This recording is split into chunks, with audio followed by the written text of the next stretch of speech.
Buenas tardes, estimado público. Mi nombre es Bianca Zaña, miembro de la Comisión de Proyección Académica de la Asociación Civil de Derecho y Sociedad. Y en esta sección de entrevistas elaboradas por el portal jurídico Polemos, tenemos el agrado de poder conversar con Juan Carlos Díaz Colchado. Él es magíster en investigación jurídica por la Pontificia Universidad Católica del Perú, magíster en Derecho Constitucional por la misma Casa de Estudios, así como abogado por la Universidad Privada San Pedro. Hoy conversaremos acerca de la demanda de inconstitucionalidad de parte del gobierno contra la ley del Estado que restringe el referéndum para normas constitucionales por iniciativa ciudadana. Bienvenido sea a este espacio, doctor. Bianca, muy buenas tardes, muchas gracias por la invitación y a tu disposición para las preguntas que correspondan en el tema que me has convocado. Entonces, para comenzar, doctor Díaz Colchado, le leeré el listado de preguntas. En primer lugar, ¿qué es una reforma constitucional? ¿Cuál es el proceso que debería de seguirse para su aprobación?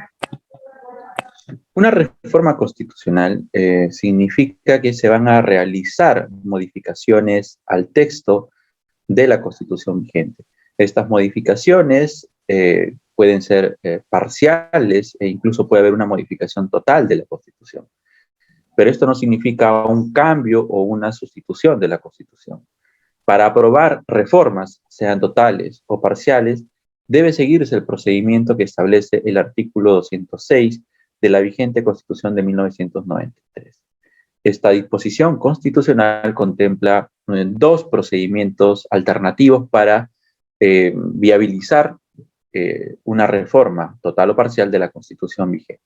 Por un lado, con la aprobación por parte del Congreso de la propuesta de reforma y posterior ratificación mediante referéndum por parte de la ciudadanía, o para prescindir del referéndum, con la aprobación de la propuesta de reforma constitucional en dos legislaturas sucesivas ordinarias por parte del Congreso, con una mayoría calificada de las 2/3 partes de su número legal de miembros. Cualquiera de estas dos formas son las que la Constitución vigente ha contemplado para introducir modificaciones parciales o totales al texto vigente de la Constitución de 1993. Muchas gracias por su respuesta, doctor.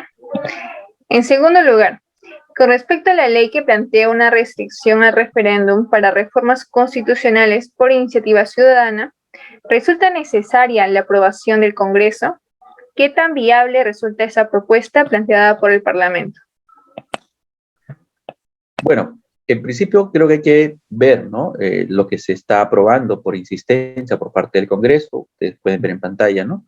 Las disposiciones del artículo 40 y también del artículo 44 del texto de la ley 26.300, la ley de participación y control ciudadanos, en el texto vigente antes de esta reforma del Congreso, y también los agregados que se están realizando a dicho texto legal, ¿no? Como pueden apreciar, la diferencia estriba en algunos agregados y precisiones en relación con que es improcedente el referéndum, si es que lo que se propone como reforma de una constitución o de la constitución vigente no ha sido realizado siguiendo el procedimiento del artículo 206, por un lado. Y por otro lado, lo que se estipula, ¿no?, en relación con el artículo 44 es una suerte de precisión en relación con cómo se hace la convocatoria a referéndum, ¿no?, por parte o cuando se trata de una reforma que ha sido aprobada por el Congreso, precisándose que esta convocatoria la tiene que realizar, ¿no?, el presidente de la República por solicitud o disposición del Congreso de la República, ¿no? Una y otra precisión que se introducen en esta, o se introducen a partir de esta reforma aprobada por insistencia, lo que hacen en realidad es decir algo que ya se desprende de lo establecido en el artículo 206 de la Constitución. En buena cuenta son precisiones. Si se ve de esa perspectiva, pues no habría vicios de inconstitucionalidad en esta modificación legal, ¿no? No obstante, si la vemos desde la perspectiva del derecho de referéndum, ¿no?, y de lo que establece el artículo 32 de la Constitución vigente, esta señala, ¿no?, que pueden someterse a referéndum la reforma total o parcial de la Constitución, la aprobación de normas con rango de ley, las ordenanzas municipales y las materias relativas al proceso de descentralización. Y además se señala, ¿no?, que no pueden someterse a referéndum la supresión o la disminución de los derechos fundamentales de la persona, ni las normas de carácter tributario y presupuestal, ni los tratados internacionales en vigor, ¿no? Entonces, aquí es donde se puede presentar un vicio de inconstitucionalidad.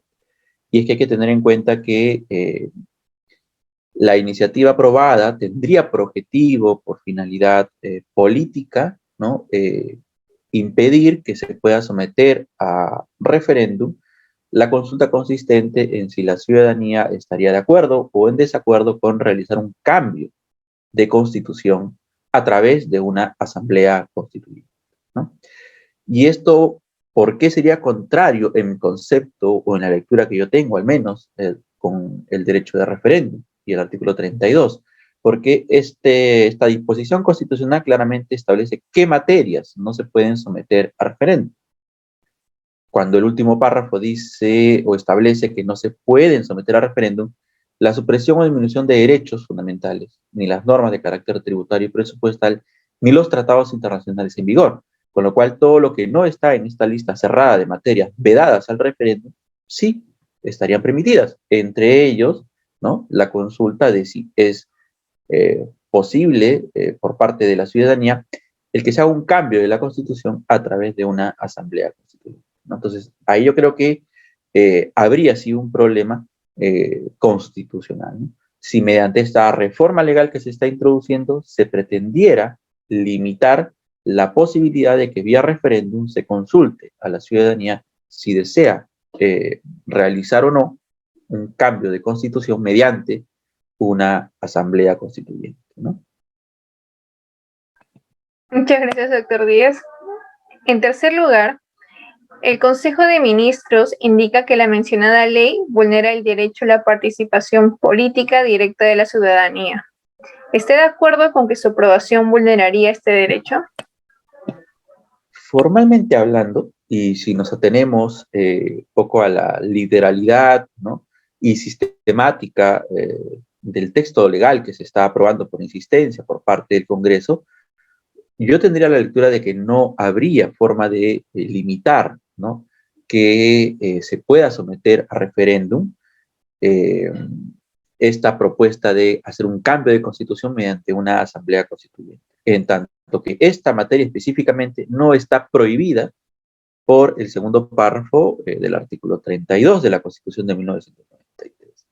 No obstante, si es que hubiese una lectura en el sentido de que con esta modificación legal se está prohibiendo esta materia de consultar a la ciudadanía si aprueba o desaprueba un cambio de constitución mediante una asamblea constituyente, ahí sí, creo yo, estaríamos frente a una lesión, en principio del derecho de referéndum y desde luego también del derecho de participación política de todas y todos nosotros, que está reconocido también como derecho en el artículo 2, numeral 17 del texto de la Carta Constitucional de 1993. Muchas gracias, doctor Díaz. Ahora, finalmente, y en cuarto lugar, ¿qué otros derechos o principios estarían implicados en el presente caso? Muy bien, yo creo que además del derecho de referéndum, del derecho de participación política, ¿no?, está involucrado el principio democrático. El principio democrático significa, entre otras cosas, que las decisiones sobre aspectos que atañen a toda la sociedad deben propiciar el mayor grado de participación posible de todas y todos nosotros, ¿no?, sin ningún tipo de exclusión, sin ningún tipo de discriminación, ¿no? Y en buena cuenta, lo que una lectura de esta modificación legal, en caso pretendiera, ¿no?, limitar o negar la posibilidad de consultar a la propia ciudadanía si quiere un cambio de constitución o no, sería pues atentatorio contra el propio principio democrático que implica la mayor y más amplia participación de todas y todos nosotros en todos aquellos asuntos que nos conciernen o nos interesan. Y desde luego es de interés de todos y de todas si es que nos mantenemos con la Constitución vigente o se opta por hacer un cambio a través de una asamblea constituyente. Muchas gracias, doctor Díaz Colchado, por su participación el día de hoy y por habernos compartido valiosa información sobre este tema de actualidad. Bianca, a ti, muchas gracias por la entrevista y también a los amigos de Polemos por permitirnos llegar en este espacio que tienen en el entorno virtual. Muchas gracias y a su disposición para cualquier otra iniciativa similar. Muchas gracias. Finalmente, los invitamos a seguir a Polemos en sus redes sociales para más contenido como este. Será hasta una próxima oportunidad. Muchas gracias.